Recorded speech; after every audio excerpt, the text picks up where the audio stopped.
기도하잖아요.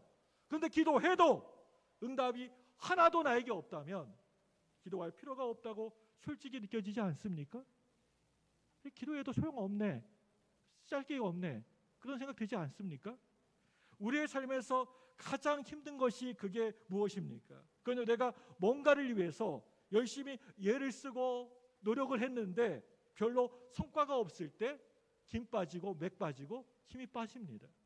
학생이 진짜 열심히 잠도 안 자고 열심히 공부했는데 점수가 안 나오고, 직장에서 정말 열심히 일했는데 성과가 없을 때 우리는 너무나 괴롭습니다.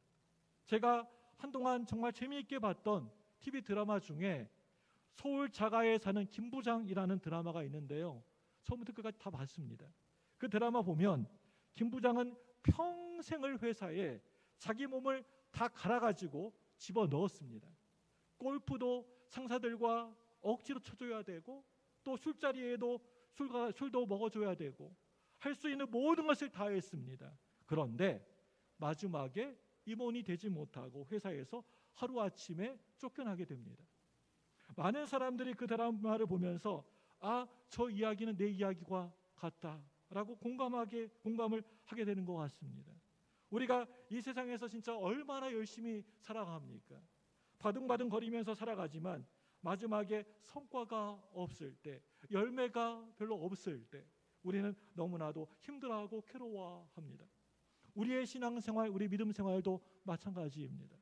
영적으로 하나님을 찾고 하나님을 구하고, 남들이 기도하지 않을 때 더 많이 기도하고 새벽을 깨우는데도 만약에 내 삶에 그 어떤 응답도 없다면 이것은 우리에게 큰 신앙적 회의를 가져오게 됩니다. 여러분, 왜 이런 일이 발생하게 되는 것일까요? 왜 구해도, 그렇게 열심히 기도하고 구해도 응답이 나에게, 우리에게 없는 걸까요? 우리가 구할 때, 오늘 말씀에 뭘로 구하면? 정욕으로 구할 때, 내 욕심을 가지고 내 욕심으로 구할 때 응답이 없다고 성경은 말하고 있습니다. 아직 결혼 안 한 미혼 청년이 짝을 놓고 열심히 기도를 합니다. 그런데 응답이 없는 거예요. 그건요, 내 욕심을 놓고 기도할 때 그렇습니다. 직장을 놓고 기도하는데 해결이 잘 되지 않습니다. 그건요, 내 욕심으로 기도할 때 그렇습니다. 또 내 자녀 문제를 놓고 간절히 기도해도 해결이 안 되는 겁니다. 물질을 놓고 기도해도 해결이 안 됩니다. 내 욕심으로 기도할 때 그렇습니다. 왜 우리에게 이렇게 응답이 없을까요? 왜 역사가 일어나지 않을까요? 이것을 따지기 전에 우리는 먼저 우리의 내면을 들여다볼 필요가 있다라고 생각합니다. 근데 그 반대로 응답받는 기도를 보게 되면 하나님의 뜻대로 기도합니다. 그래서 먼저 그의 나라와 그의 의를 구합니다. 그리 아니하실지라도 하나님의 뜻을 인정하고 응답이 없어도 감사함으로 나아갑니다. 그래서 가만히 보면 이런 믿음의 태도를 가진 사람들이 계속해서 응답을 체험하게 되는 것을 보게 됩니다. 결국에는 무엇이 문제입니까? 하나님이 문제가 아니라는 겁니다. 어떤 상황이 문제가 아니라는 겁니다. 내가 처한 현실이 문제가 아니라는 겁니다. 내 내면이 그게 문제입니다. 마가복음 7장 20절과 21절 말씀 보겠습니다. 시작. 또 이르시되 사람에게서 나오는 그것이 사람을 더럽게 하느니라. 속에서 곧 사람의 마음에서 나오는 것은 악한 생각, 곧 음란과 도둑질과 살인과 간음과 탐욕과 악독과 속임과, 이 부분이 잘려 있네요. 읽고 있습니다. 우리 내면이 온갖 정욕과 욕심과 욕망으로 가득 차 있을 때 우리가 아무리 기도해도 응답이 되지 않는 겁니다.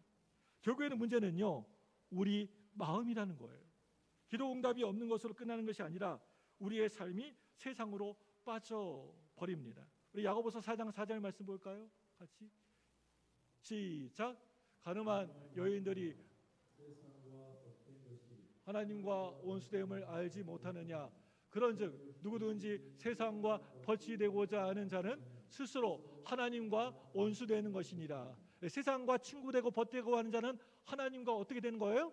원수가 된다. 이 가늠한 여인들아, 너희는 세상과 친구가 되어버렸구나. 하나님의 한탄의 말씀이십니다. 그리고 하나님과 원수가 되어서 평생 그렇게 살아갑니다.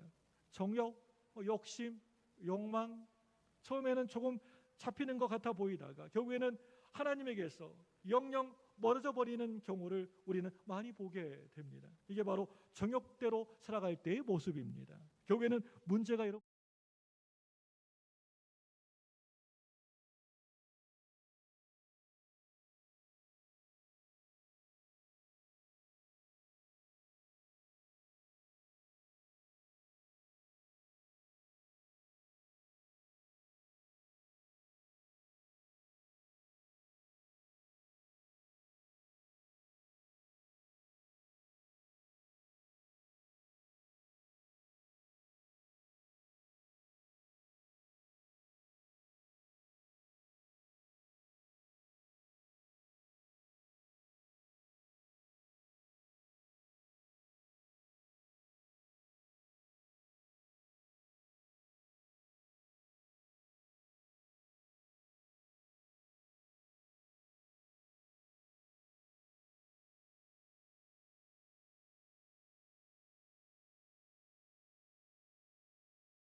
있을 것입니다. 뿐만 아니라 교회 돌아가는 모습이 내 마음에 들지 않은 분들도 있으실 것입니다.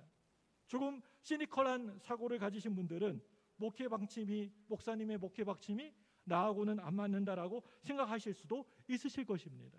여러분, 이러한 불편한 마음 가운데 우리가 있을 수가 있습니다. 근데 오늘 말씀이 무엇을 이야기하고 있습니까?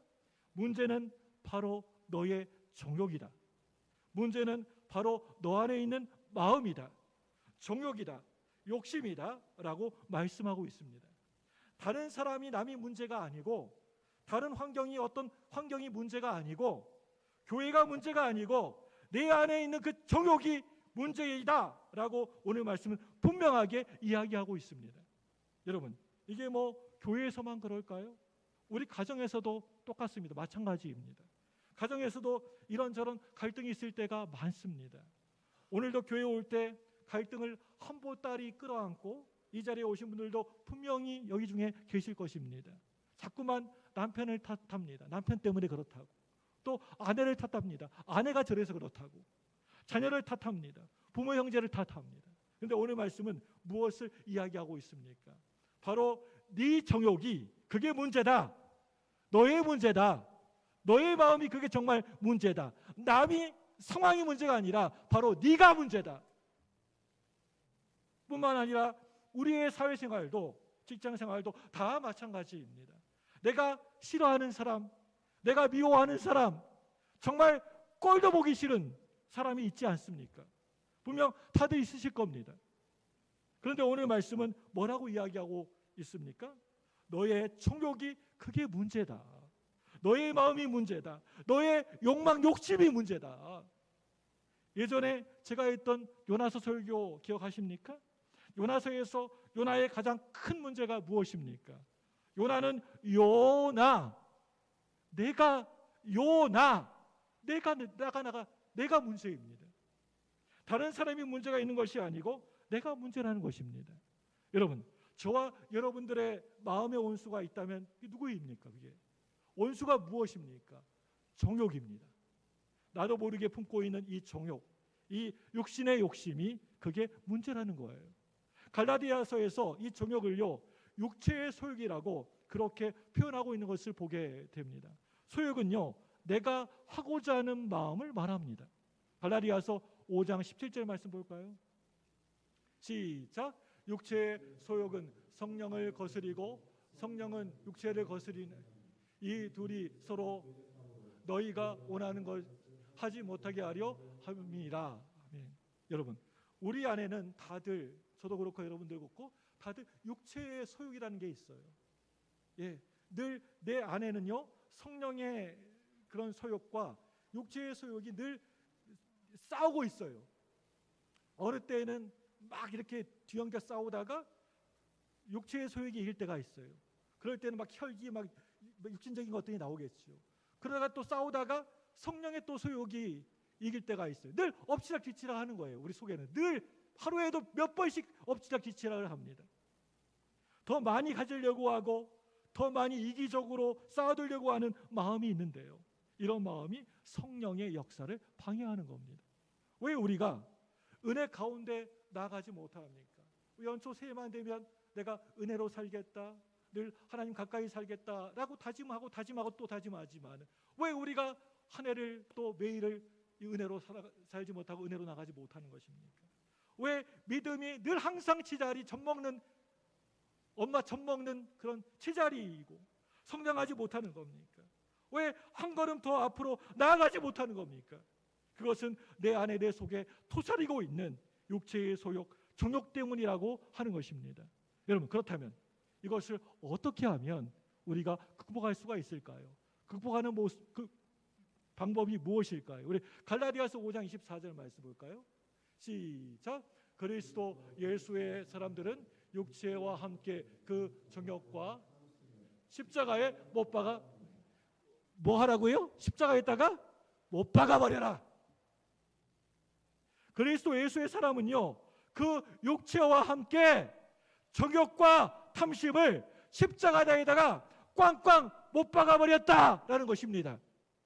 정말 끊임없이 죽이는 길밖에는 전혀 답이 없다라는 것입니다. 나의 그 더럽고 추잡한 정욕을 죽여버려야 되는 것입니다. 그냥 괜찮겠지, 나중에는 좀 사라지겠지, 없어지겠지 하고 방치해두면 그대로 그 작은 정욕이 계속 점점 더 커져만 가게 되는 것입니다. 마치 몸 안에 있는 암세포처럼 커지고 또 다른 문제를 만들어냅니다. 내 안에 있는 정욕을 완전 죽여야 합니다. 어떻게 해요? 예수 그리스도의 십자가로, 예수님의 십자가의 보혈로 죽여버려야 됩니다. 내 힘으로 없애는 것이 아니라 예수 그리스도의 십자가 앞에 나아갈 때 우리의 정욕과 욕심은 사라지게 될 줄로 믿습니다. 여러분, 이것을 믿으시기 바랍니다. 이러한 여러 가지 목회적 고민을 가운데 제 안에 가장 큰 고민은요, 왜 사람은 바뀌지 않을까? 제가 30년 넘게 목회를 했는데 사람은 안 바뀌어요. 왜 사람들 바뀌지 않을까? 왜 변화되지 않을까라는 것입니다. 가장 목회적인 큰 고민입니다. 제가 이 부분을 놓고 계속 기도하는 가운데 지금은 돌아가신 한신교회를 설립하신 이중표 목사님의 스토리가 떠올랐습니다. 이 목사님은요, 너무나도 훌륭하시고 한국교회를 대표하는 분 중에 한 분이셨지만 젊을 때 혈기가 대단하셨습니다. 교인들의 모습에 정말 너무나도 화가 나서 예배 시간에 막 설교하다가 막 이렇게 성경책을 그냥 너무 화가 나가지고 집어 던지기도 하셨습니다. 이중표 목사님이. 그만큼 성격이 다혈질이시죠.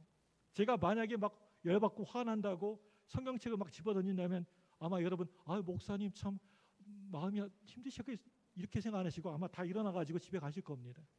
아무튼 이 목사님이 너무나 답답하고 힘들어서 하나님께 기도했답니다.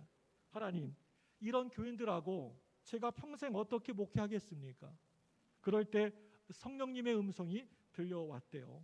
종아, 네가 죽어라. 종아, 네가 죽어라. 네가 죽어야 한다. 우리는 자주 다른 사람을 보지 않습니까? 누군가를 탓하지 않습니까? 저 사람 때문에 그래. 이건 다 저 사람 잘못이야. 저 사람 때문에 그래. 그런데 성경은 무엇을 얘기하고 있습니까? 우리의 정욕입니다. 나의 정욕에 대해서 얘기합니다. 우리의 정욕이 십자가에 못 박아 죽어야 되는데 문제가 그럴 때 해결이 되는 것입니다. 왜 우리에게 그렇게 기도 응답이 없습니까? 하나님은 응답을 주고 싶은데 내 마음의 밭을 보니까 정욕으로 가득 차 있는 거예요. 틈이 없어요. 욕심 정욕으로 가득 차 있기 때문에 응답이 들어올 자리가 없는 거예요. 정욕 때문이에요. 오늘 우리에게 필요한 것은 무엇입니까? 예수 그리스도의 십자가의 보혈의 은혜뿐입니다. 십자가 앞에 나가는 것밖에는 답이 없습니다. 십자가에서 나를 못 박아 죽이는 길밖에는 답이 없습니다. 여러분, 오늘 예배 가운데 깨달음이 있으십니까? 그런데 집에 가면 기억나십니까? 우리 조 목사가 무슨 설교했는지 기억나십니까? 하나도 기억 안 나요. 한 말씀도 기억이 안 나요. 집에 문 딱 닫고 어떻게 그렇게 망각의 은혜가 있는지 몰라요. 잘 잊어버리. 오늘 구약인가 신약이 그것도 생각이 안 나요. 예. 내일 회사 가시면요, 세상 속에 들어가시면요, 다시 정욕이 막 꿈틀꿈틀 막 나오려고 그래요. 막 올라옵니다. 우리에게 정말 필요한 것이 무엇일까요? 사도 바울이 고린도전서 15장 31절 말씀에서 말합니다. 우리 고린도전서 15장 31절 말씀 볼까요? 같이 읽습니다. 시작. 형제들아, 내가 그리스도 예수 우리 주 안에서 가진 바 너희에 대한 나의 자랑을 두고 단언하노니 나는 날마다 죽노라. 예, 나는 날마다 죽노라. 같이 읽습니다. 나는 날마다 죽노라. 예, 매일매일 죽어야 합니다. 매일매일 죽으셔야 합니다. 오늘 예배 시간에 잠깐 죽는 척하는 것이 아니라 매일매일 날마다 죽는 연습, 이게 정답이고 해결 방법입니다. 오늘 우리는 새해 첫 주일 날에 하나님 앞에 예배로 나아가고 있습니다. 예배는 하나님의 은혜의 방편입니다. 예배는 하나님이 우리에게 은혜를 주시는 자리입니다. 이 시간 우리가 드리는 이 예배를 통해서 다시 한번 예수님의 십자가의 보혈의 은혜를 체험하기를 원합니다. 그럴 때 내 안에 있는, 내 속에 있는 정욕의 문제가, 내 내면의 모든 문제가 눈 녹듯이 사라지게 될 줄로 믿습니다. 그런 믿음 가지고 나아가는 저와 여러분 되시기를 주님의 이름으로 간절히 축복합니다.